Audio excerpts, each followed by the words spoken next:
Hi, everybody. Welcome to Political Excess. Today, let's do another deep dive into an upcoming governor's election. This time, let's take a look at Maine. So let's get on Ballotpedia and start with a little bit of background.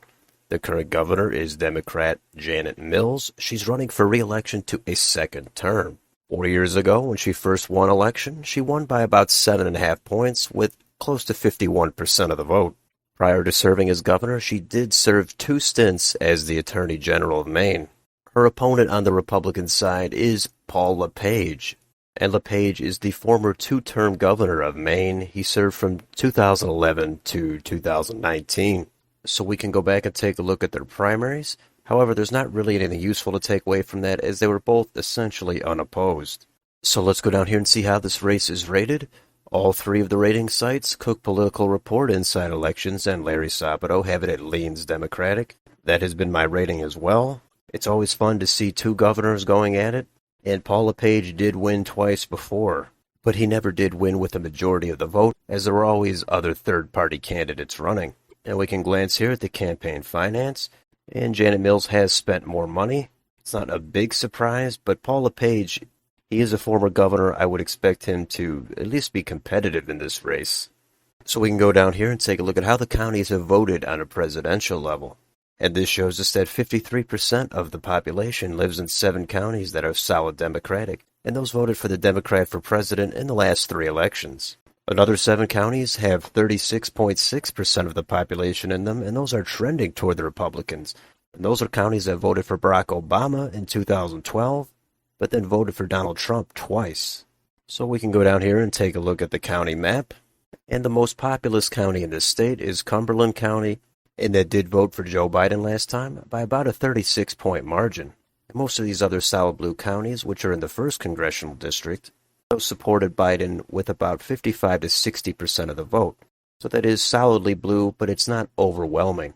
Donald Trump did have some strength in the 2nd congressional district, which are most of these northern counties. The widest margin of support last time is right here, where he won with 62% of the vote.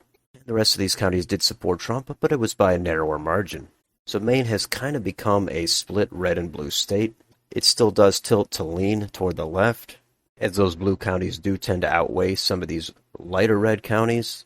But there is a chance for a Republican to win statewide. Of course, Susan Collins, the longtime U.S. Senator there, has won with a lot of cross-party support over the years. But let's move on to YouTube and see what they've got on their channels. Here is the channel for Janet Mills' campaign, I believe, and there's not a lot on here. There's some ads from a few months ago, as well as her first campaign for governor. Here's Paul LePage's channel. He has some media appearances, a few ads on here as well. And how about their official campaign websites? Well, here is Janet Mills' site if you want to take a look at her issues or donate to her campaign. And here is Paul LePage's channel if you want to see where he stands on the issues or support him. How about any debates? Well, there already was 2 debates. I will pull up the debate on C-SPAN here. I did watch this debate. It probably doesn't seem like the voters are going to want to oust Janet Mills. She probably gave answers that are going to be a little more appealing to a light blue state like Maine. There was another debate here if you want to take a look at this second one. We can get on Wikipedia and take a look at some endorsements. Janet Mills, she has a few here, not a lot, but a lot of organizations. And Paul LePage, he doesn't have a lot either, but he also has some, including Susan Collins. And that takes us down to the polling. And in the aggregate, Janet Mills is up 9.3% on 538, 50.7 to 41.3. And how about the individual polls? Well, the most recent poll from Pan Atlantic shows Janet Mills with a 10-point lead, 49 to 39. The Emerson poll shows a 12-point advantage for Mills. And that is kind of a common theme. She does seem to be leading by a very comfortable margin. Let's compare these poll results to how they stacked up 4 years ago. And there, Janet Mills won with just about 51% of the vote. John Moody had just over 43%. There's not a lot of polls on here, which is a shame. I would like to see more polling out of Maine. So some of these polls are not that great, but the Emerson College poll was pretty close, 50 to 42. And the Change Research poll was not too bad either, 52 to 44. So in a state like Maine with such few polls, it is possible for there to be a large change on Election Day. We all might remember 2 years ago when Susan Collins won re-election in Maine. The polls showed her down greatly in that U.S. Senate election, but she ended up winning that very comfortably. That is one of the worst polling misses I've ever seen. So sometimes you never know what you're going to get. Finally, we can switch over to Predicted to take a look at the market. And there, the Democratic Party, Janet Mills, is at 81 cents. Paul LePage of the Republican Party is at 21 cents. So that is almost overwhelming for Janet Mills. And my conclusion is Janet Mills will win re-election, probably in the mid-single digits. Paul LePage does have a history of being combative when he was in office. I don't know how much that matters really at this point. Both of these candidates are well known, have very high name recognition. Whatever polls are out, do not show it close. Janet Mills is clearly ahead. Paul LePage could surge late. There could be some voters that are reluctant to say they support him in the polls.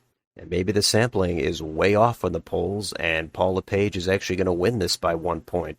But that would be a drastic polling error, and Paul LePage would still have to surge late. And I just don't see it happening. I always do leave a little bit of room in case I'm wrong. But another thing about this race is it's basically down to Mills and LePage. In previous elections, there's been multiple third-party and independent candidates running, and they usually take away a good portion of the vote. But this time there's only one independent candidate, and I don't think he's going to get much of the vote. So I would assume Janet Mills is going to win this with a majority of the vote. It could easily be in the low 50s like she did last time. Maybe Paul LePage finishes strong and he loses by 4 points. That's a possibility. But even in this red-leaning environment, I think Janet Mills is too strong in this blue-leaning state to change things up and go back to someone like Paul LePage, who never actually got 50% of the vote himself. So we'll see what happens. Maybe there's a scandal late, but that is a bit of a deep dive into this Maine governor's election. Let me know in the comments. Are you following this race? Is there anything I've missed?